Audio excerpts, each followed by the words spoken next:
Today, we're diving into the high-stakes, multi-billion-dollar race for quantum supremacy. And our guide through this whole thing is the brand new 2025 Quantum Index report from MIT. It really pulls back the curtain on a technological arms race that's probably going to define our future. Right out of the gate, the report makes this huge declaration. We're on the cusp of a second quantum revolution. Now, think about that for a second. They're not talking about some small upgrade. We're talking about a fundamental shift, kind of like inventing the laser or the microchip, things that completely change the world as we know it. So, what do they even mean by second quantum revolution? Well, the first one was all about applying the weird rules of quantum mechanics to create stuff we use every day, like the chip in your phone. But this second revolution, this is about actually getting in there and directly controlling those quantum systems. We're talking about engineering individual atoms to compute and communicate in ways that used to be pure science fiction. And, this isn't just happening in a couple of labs somewhere. This is a full-on global competition. The economic and national security stakes are just massive. So, using this report, let's take a look at the leaderboard. Okay, first up, the global quantum race. The first way you measure who's in the lead in any tech race is just raw innovation. So the MIT report looks at two key things: who's filing the most patents and who's publishing the research that really matters. And wow, when you look at just the sheer volume of patents, the numbers are kind of staggering. China has jumped out to this commanding lead, filing a massive 60% of all quantum patents in the world. The US is a distant second at 19%, with Japan coming in third. But here's the thing. Patent volume is only half the story. As soon as you shift from quantity to quality, the whole picture just flips.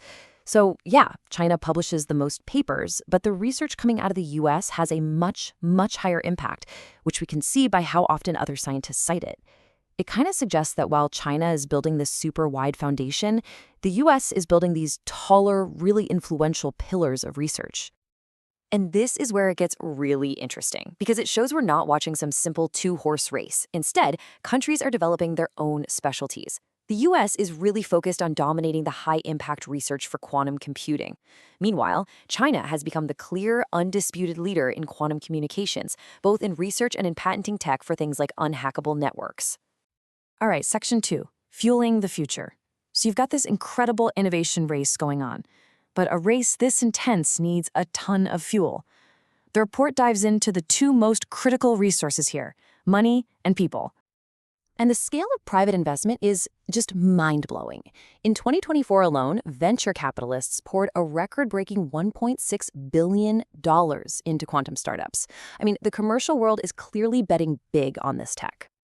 This timeline really shows you how fast commercial interest has just exploded. I mean, after years of pretty modest investment, funding doubled in 2020. Then it tripled in 2021. And after a little dip, the whole sector came roaring back in 2024 to hit that new record. It's a rocket ship. So where is all this money going? Well, no big surprise. The US and the UK have grabbed the lion's share. Over 60% of all venture funding. But look at the rest of that pie. You've got countries like Canada and France also pulling in serious capital. It really proves this is becoming a truly global gold rush. But here's the catch.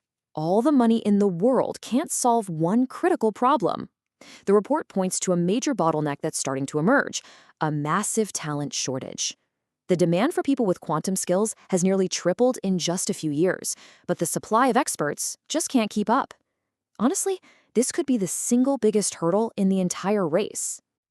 On to section 3, the reality check. Okay, so with all this money, all this innovation, all this brainpower flooding into the field, you have to wonder, how close are we to an actual breakthrough? Well, this is where the report gives us a big dose of reality.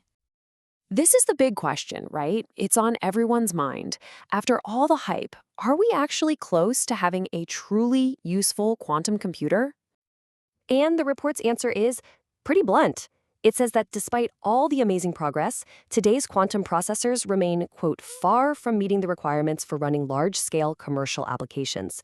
The finish line, it turns out, is still a long, long way off. And a huge reason for that is that there's no single winning hardware technology. It's a totally wide-open race between different ways of building these things. For example, You have superconducting chips, which dominate the market right now, but they've kind of hit a wall in adding more qubits.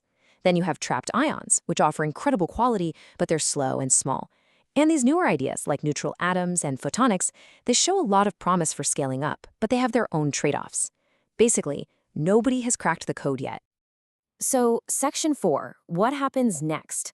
After looking at the innovation, the investment, the hardware challenges, what's the final verdict on the state of the quantum race? All right, let's pull all this together with the key takeaways. First, this whole thing is a marathon, not a sprint. A truly useful quantum computer is still way off in the distance. Second, it's a classic story of quantity versus quality. China leads in patent volume, but the US leads in research impact. Third, yeah, investment is soaring, but it's still just a tiny fraction of the overall venture capital world. Fourth, that talent shortage, it's a critical bottleneck that could slow everybody down. And finally, there is no clear winner in the hardware race, which means the path to victory is still totally up for grabs. The race is still wide open. But the report leaves us with this really profound final thought. The ultimate question isn't just who is going to build a powerful quantum computer first. It's, as this technology finally comes online, who is going to get to set the rules? Who's going to shape how it's used? And who will ultimately benefit from this second quantum revolution? And that is a question that's going to define the next few decades.